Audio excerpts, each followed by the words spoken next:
Mikey Schmidt was a pledge at the University of Charleston and wanted to prove that his fraternity could be prestigious. So he did what anyone would and founded a multi-million-dollar drug trafficking empire. He decided that if he wanted to show off how amazing his frat was, he couldn't do things like everyone else and just be a low-level drug dealer. Instead, he took control of production and brought millions of dollars in for his frat parties. There's this idea that we often have to dream above what we want to do in order to accomplish our most that can be reflected in today's quotation, "I dream for a living," by Steven Spielberg. What we can interpret from this is that if we truly want to live our best life, we have to be dreaming and putting ourselves forward. We can agree with this. Argue we accomplish life through our own innovations. We can see this through, first, how we try to live life without creativity, but instead must embrace our own unique solutions. First, we try to live life without creativity, saying that it doesn't matter what my dream is, as long as it reflects the dreams of others around me, that should be good enough. This mindset leads to us not accomplishing what we set out to do. And we can see this through two examples: the London cheese theft and the kidney divorce. First, earlier this year, Neal's Yards Dairy, a cheese producer based in London, had $400,000 worth of premium cheese stolen from them. The person who stole the cheese posed as a distributor and told them that he had a contract to sell this cheese in France, and they believed him. The rules and standards that were set up by the company indicated that they didn't need any actual proof of this. And because they were living by other people's rules, the people that were in charge of cheese distributions didn't care to actually check, leading to this cheese getting stolen, and Neal's Yard Dairy having to ask the international cheesing community to look out for suspicious cheese to cover up for their own mistakes. They lived by regulations set by others, and because of this, weren't able to protect their precious cheese. But we can also see this through the kidney divorce. In 2009, Long Island surgeon Richard Bautista was in a fierce divorce battle with his wife after he was caught cheating on her. He only wanted one thing: his kidney back.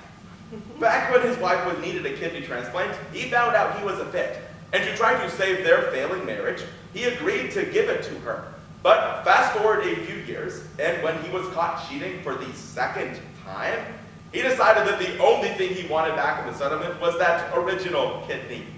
However, the judge obviously had to play by the rule of law, as did Richard himself. And the rule states that you can't get back a gift that had become essential in someone's life, like a kidney. So Richard got nothing in the divorce settlement. He is forced to live by the laws of divorce settlements, just like everyone else. And because of it, he wasn't able to achieve his ultimate goal, getting his kidney back. So, through the examples of the London cheese theft and the kidney divorce, we understand that when we live life without creativity, forced to abide by other people's goals and dreams for us, we don't often succeed in the areas we want to. So instead, we must let our dreams be our lives, saying that it doesn't matter what anyone else thinks of us. If we can put our own dreams forward and engage with creative solutions, we should embrace it. And we can see this through two examples: the Erection Act and the We Australian Open. First, in the state of Mississippi, Democratic Representative Branton Bladford introduced a new piece of legislation named the Erection Act that essentially argued that if women cannot have their own bodily autonomy and rights to abortion, men shouldn't have the right to ejaculation. While this legislation will likely never get passed through a Republican-controlled House in Mississippi, it is reframing how we understand the abortion rights battle by saying that men are just as equivalent to women in the fight.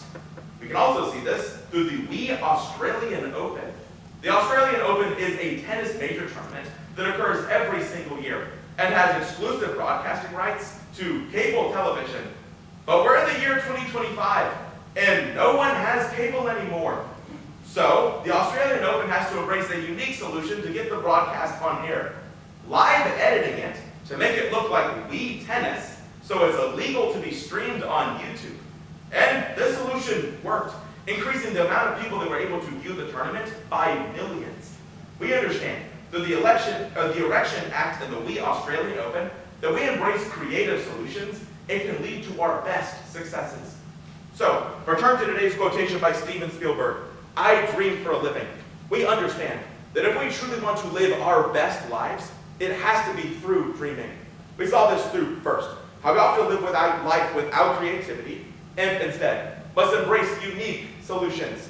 So, while Mikey Schmidt ended up getting caught for his scam and sent to jail, he was able to show that through unique solutions, he could help out his frat.